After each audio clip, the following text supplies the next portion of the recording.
Electrostatic potential energy यानी electrostatic situation में potential energy, और potential energy is by virtue of position, if I am not mistaken that is how we define potential energy, कि किसी भी चीज की जगह, उसकी लोकेशन पे डिपेंडेंट जो एनर्जी है that is what we consider as potential energy.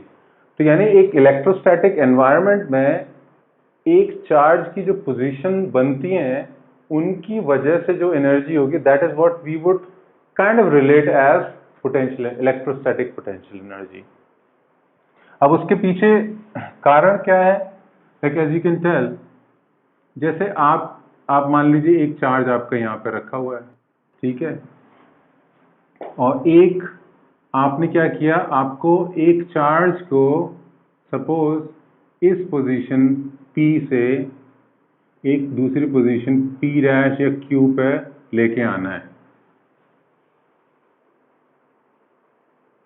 यानी इस चार्ज से may be this is at a certain amount of distance r, और इस पोजीशन पे P से Q पे लेके आना है, और ये डिस्टेंस इन दोनों के बीच में इस डेल्टा r, एक छोटा सा डिस्टेंस मूव कराना है राइट। तो अब क्या होगा, एंड लेट्स से ये जो चार्ज जो यहाँ पे P पर है that is a very small charge, you no may be 1 unit charge बोल दो, या एक स्मॉल चार्ज है, सच दैट इस चार्ज की वजह से इसके ऊपर कोई असर नहीं पड़ रहा है।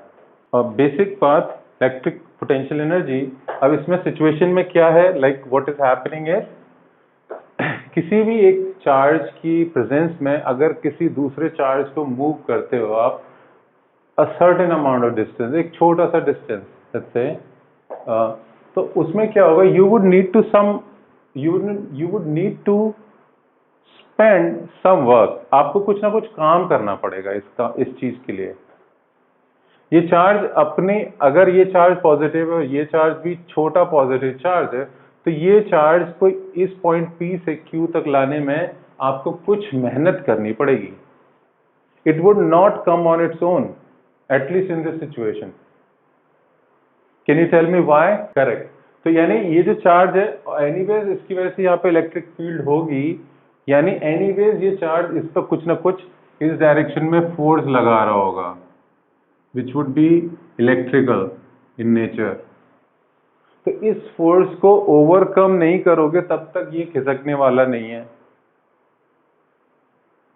तो इसका मतलब है अगर इसी जगह पे इसको बैठा के रखें, यानी let's not move it and just keep it here over here, तो कुछ ना कुछ तो करना ही पड़ेगा वरना ये चार्ज आगे जा सकता है। तो you would need to provide some either a support, maybe a physical support, stand पे रखा हुआ है तो हम उसका फोर्स कैलकुलेट कर सकते हैं। But let's say if it is a free charge, you know it's not on any stand, तो इसको इसी जगह पे मेंटेन करने के लिए you would need to provide an equal and opposite force in this direction to keep it, you know, at the same place. At the same time, अगर आपको इस पॉइंट से इस पॉइंट तक लेके आना है तो you do realize कि इस पोजीशन के चेंज पे कहीं ना कहीं जितना भी फोर्स हर जगह पे, like if you're moving from here to here, तो बीच में जितने भी प्लेसेस होंगे उस प्लेस पे भी जो electrical force would be there, and that force need to be overcome in order to move it from P to Q. तो जब हम इलेक्ट्रिक पोटेंशियल एनर्जी की बात करते हैं तो what we say is that you need to move a charge from a position to another position at a very slow pace. मतलब इतना slow pace कि charge is almost like, you know, रेंग के जा रहा है, its velocity is 0. You are just balancing the force and move, you know, making it move. एकदम ऐसे जैसे चींटी की चाल पे, चींटी भी चलती है तो there must be some speed. But what you are saying is essentially you just moving it at a negligible speed from P to Q. And the reason for that is, reason यही है कि आप उस जो work कर रहे हो उस वर्क को आप किसी काइनेटिक एनर्जी के फॉर्म में नहीं मैनिफेस्ट करना चाहते। And the reason for that is कि बेसिकली हम जो पोटेंशियल एनर्जी की बात कर रहे हैं, तो जो मैकेनिकल वर्क कंजर्वेशन होता है तो उसमें आपके टर्म्स यही आएंगे कि टोटल जो एनर्जी इधर होगी और जो टोटल एनर्जी हम कहीं पे भी कैलकुलेट कर रहे हैं, तो unless and until we are looking at कि हम उसको काइनेटिक एनर्जी के टर्म्स में भी एक्सप्रेस करना चाहते हैं तो एक बात हो सकती है, but we just purely want to compute it in terms of amount of work done, कि हमने कितना काम किया। तो हम उस काम, we want to equate work done would be completely converted into the potential energy difference.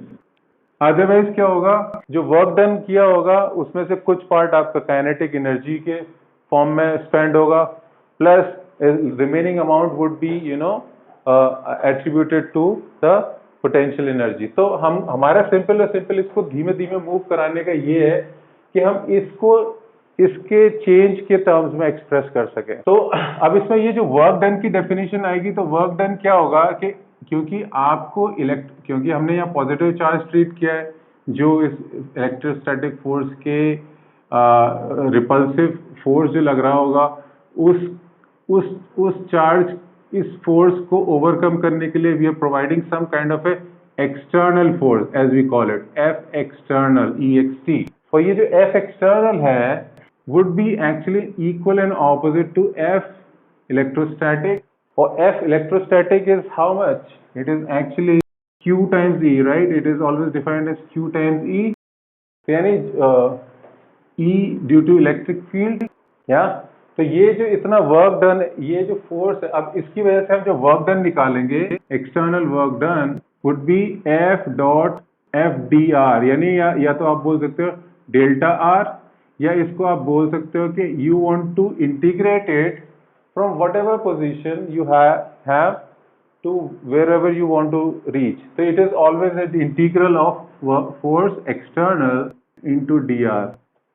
ऐसा कुछ ये रेस्ट्रिक्शन ये नहीं है कि this distance is very small, ऐसा कुछ नहीं है, but you can always say कि जहां भी किसी भी पॉइंट पे आपका पार्टिकल मूव कर रहा है, तो at every given point this F external should be in equal and opposite magnitude to the F electrostatic। और ये फोर्स भी आपको पता है कि it would be varying with distance। जब जीरो फोर्स होता है तो एक तो आपको पता है कि एक्सेलरेट तो नहीं करेगा पार्टिकल, और अगर एक्सेलरेट नहीं कर रहा है तो अगर आप बोल रहे हो कि मैं धीमे धीमे ले जा रहा हूँ, तो मतलब आप धीमे नेग्लिजिबल वेलोसिटी पे ही आप you would be able to cover the distance. वो बात सही है आपकी, वो बात सही है, बट इस यू कैन से इस कॉन्सेप्ट को एक पर्टिकुलर सिचुएशन में ही इमेजिन किया है कि how we come to this point is कि हम ग्रेविटेशन, जो इलेक्ट्रोस्टैटिक पोटेंशियल एनर्जी की बात कर रहे हैं, उसके लिए जो फंडामेंटल कंडीशंस हैं उसमें ये क्राइटेरिया डिफाइंड है कि you need to move, understand the point के आप किसी चार्ज को किसी एक पॉइंट से दूसरे पॉइंट पे अगर ले जा रहे हैं, तो उस पॉइंट पे अगर आपको ग्रेविटेशन पोटेंशियल एनर्जी कैलकुलेट करना है, तो one simple way of doing it is to let it move at a very negligible speed. ऐसा नहीं है कि अगर वो भाग रहा होगा तो उसकी ग्रेविटेशन पोटेंशियल एनर्जी हम डिफाइन नहीं कर पाएंगे, but it would not be as simple to compute it. अगर आपकी इक्वेशन में मल्टीपल वेरिएबल्स आ जाते हैं तो आपके लिए क्या हो जाता है, it becomes a little bit more complex equation for you to solve, right. जब आपको कैलकुलेटिव ग्रेविटेशनल पोटेंशियल एनर्जी करनी है तो उसमें काइनेटिक एनर्जी को बीच में ऐड करके फिर उसकी वैल्यूज को फाइंड आउट करना, उसको इवेल्युएट करना is like putting more work to do something simple is what. तो इसको थोड़ा सा सिंप्लीफाई करके ये एक अप्रोच बताइए। अब आप सोचोगे कि ऐसा पॉसिबल भी कैसा होगा कि आप negligible, and you have a right to ask this question and that is appropriate. आप बोलोगे जीरो वेलोसिटी क्या है, जीरो स्पीड क्या है, basically it's almost like force balance है, नेग्लिजिबल स्पीड को हम जीरो मान रहे हैं। We are so what we are saying is the amount of जो नेट वर्क डन होगा और जो उसकी काइनेटिक एनर्जी का अगर आप कॉम्पोनेंट कैलकुलेट करोगे, यानी आपने v की वैल्यू सपोज 0.00001 है, ये है मान लो, मीटर पर सेकेंड। अब आप बोलोगे काइनेटिक एनर्जी क्या होती है, half into m into v square. तो अगर इतनी कम स्पीड है तो उसका square would be much smaller, so it could be negligible. तो यानी आपका जो वर्क डन है that would be a finite value, because ultimately you are moving from two different positions. E की वैल्यू कुछ ना कुछ होगी, चार्ज वुड बी देयर, वैसे भी electrostatic forces are much more stronger, तो कुछ ना कुछ वर्क डन होगा।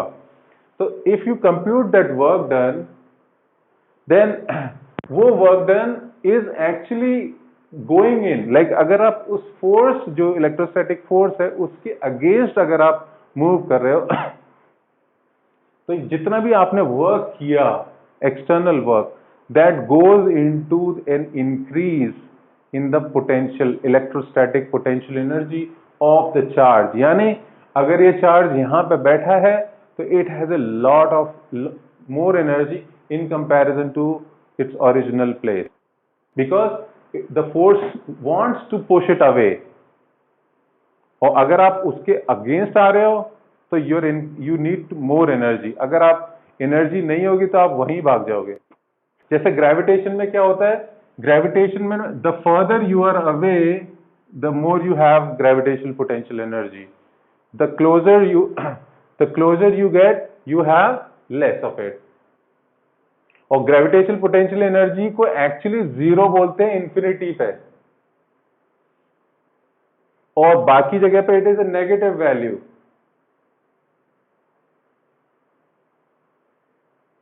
यहां पे भी जीरो बोल देते हैं इंफिनिटी पे, यानी what we treat it is कि इसकी जो lowest reference point value is, और नॉट द लोएस्ट रेफरेंस, एक रेफरेंस वैल्यू होते हैं, because potential energy is not an absolute, it's not an absolute value like kinetic energy जो mass और velocity पर डिपेंडेंट है, it's an absolute value, but it is something which is position dependent.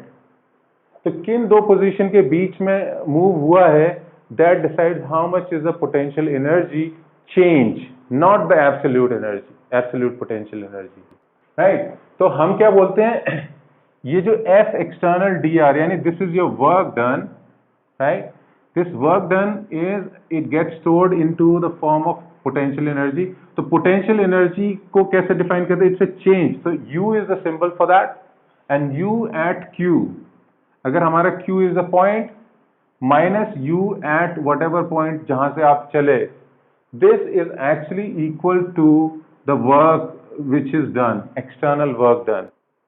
और external work done इसके through निकालते हैं, तो what we get is कि this change comes out when you integrate it। I think E is given as this is external, so it would be minus Q into energy is 1/4 pi epsilon naught Q, जिस charge की वजह से, over R square. तो ये आपकी force external किसी भी जगह पे है, तो अगर यहाँ पे इस वर्क को कंप्यूट करोगे तो it would be negative of, क्योंकि ये दोनों charges are not changing, Q into Q integral, और ये 4 पाई एप्सिलॉन नॉट भी नीचे आ गया, 1/r स्क्वायर का integral dr, and where your point is, you know, this is from P to Q, यानी P से Q जाने में जितना भी r का डिफरेंस है उस पे अगर आप इस एक्सप्रेशन को इंटीग्रेट करेंगे तो this actually would result in the amount of work done which will be Q over 4 pi epsilon not 1/r। ये 1/r आ जाता है, यानी द अमाउंट ऑफ जो पोजीशन है उसके हिसाब से 1/r, and in one case what will happen is ये RP, R of Q minus R of P, P is bigger, ये Q है, तो ये जो डिफरेंस है that is the amount of work which is going to be getting done in this case।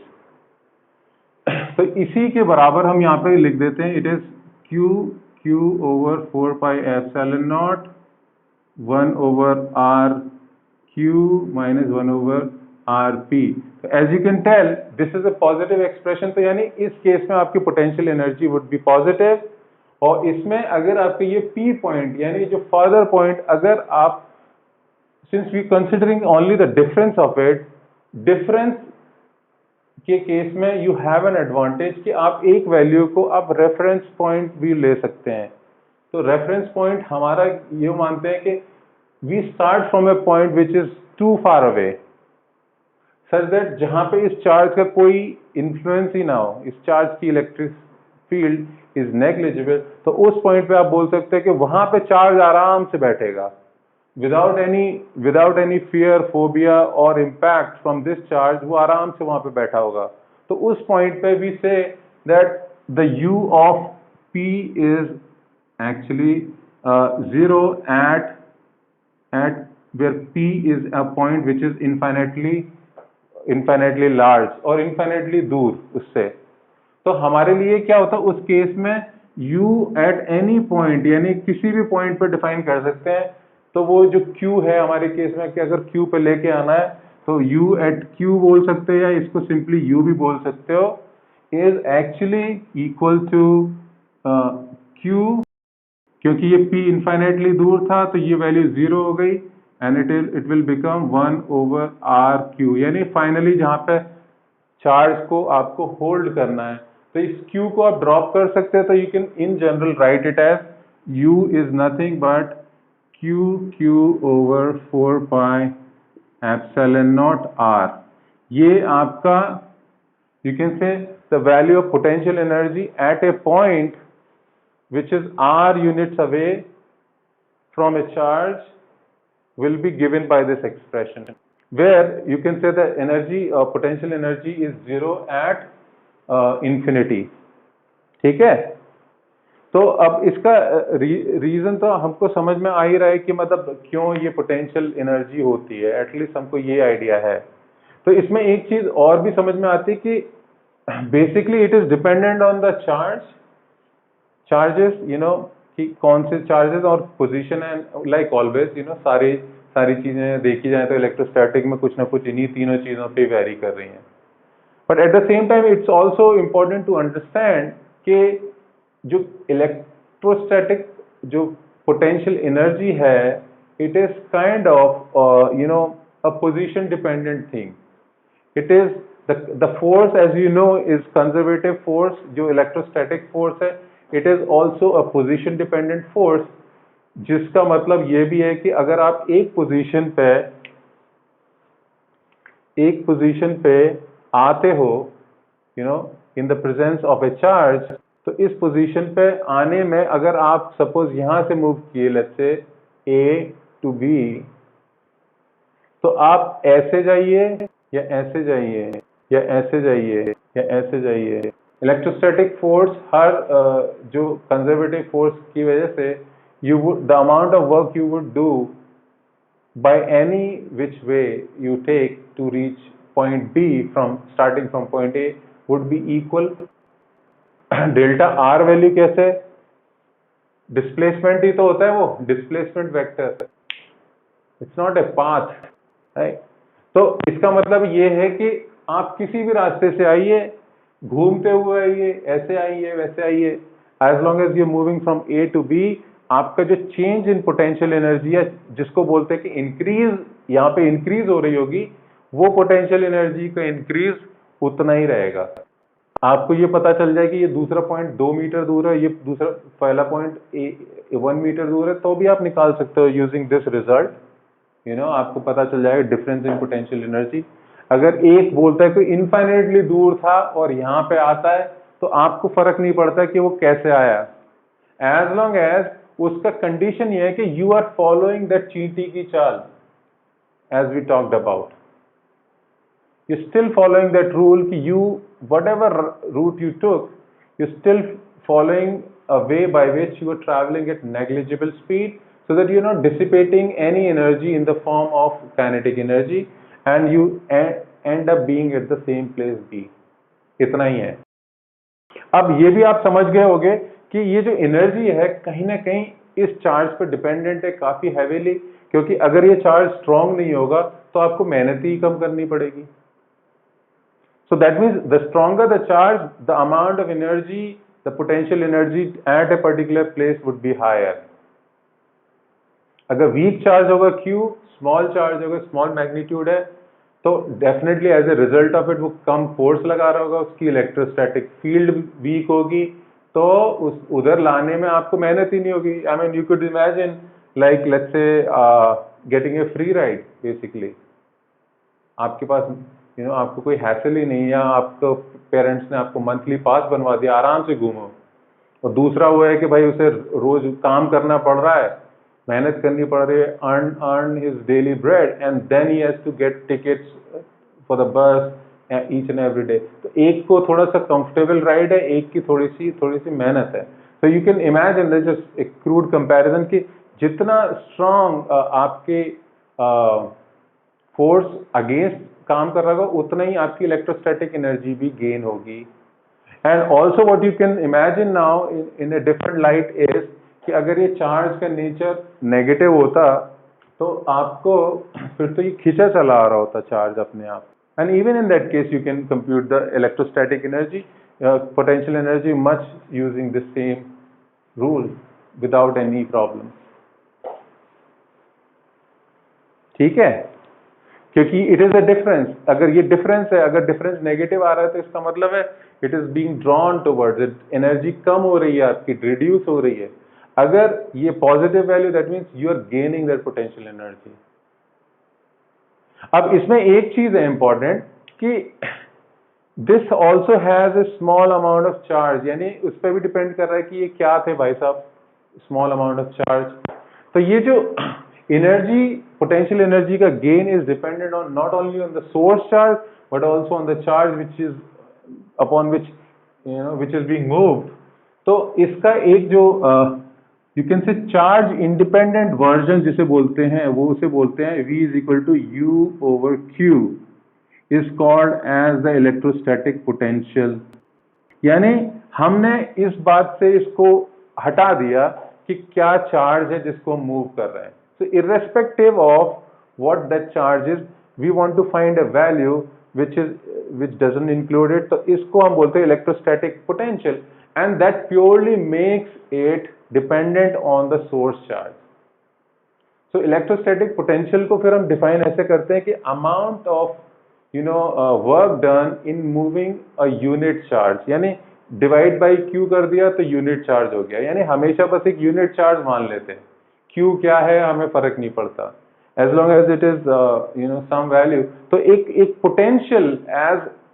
potential is actually an indicator of this charge, कि इस charge की presence में एक दूसरी पोजीशन पे अगर आप यूनिट चार्ज को लेके आएंगे तो कितना वर्क आपको करना पड़ेगा, उसको हम बोलते हैं electrostatic potential. This V is actually electrostatic potential.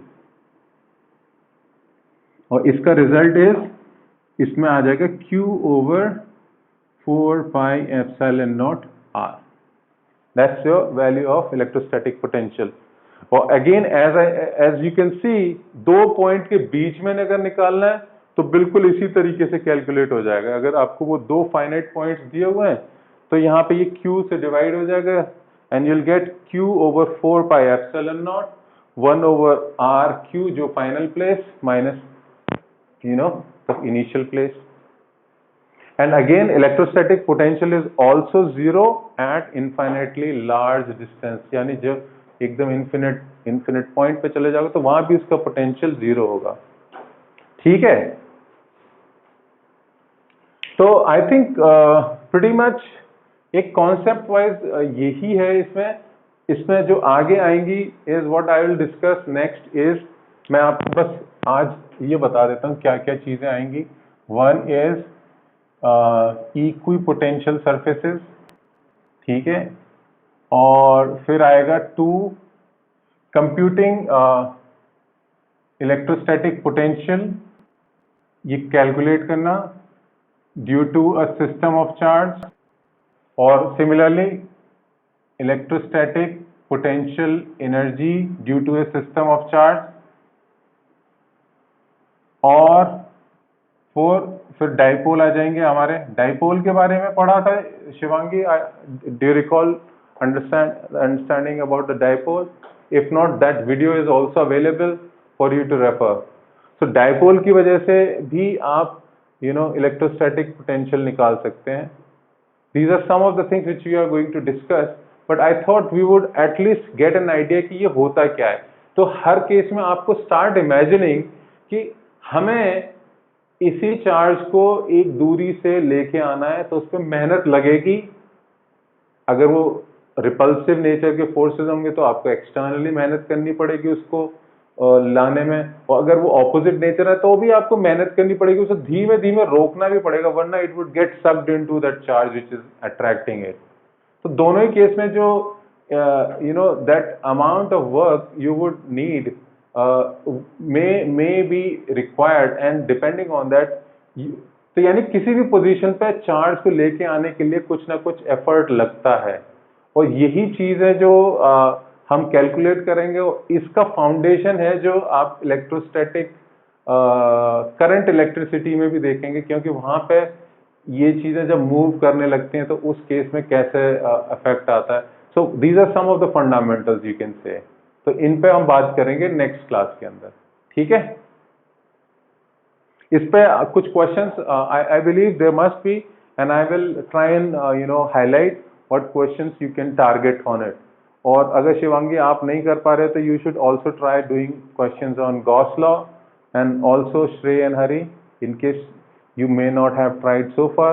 कर लिए तो we can arrange एक discussion on Gauss law related questions also, because that is an important topic। वो आपके competition के related भी important है, उस पर बोर्ड में भी क्वेश्चन आते हैं।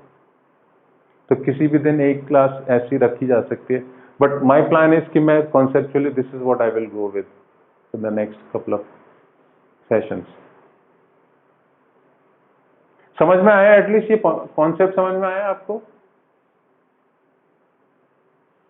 ऑल राइट, चलो आज इतना ही रखते हैं, and I see you in the next class then.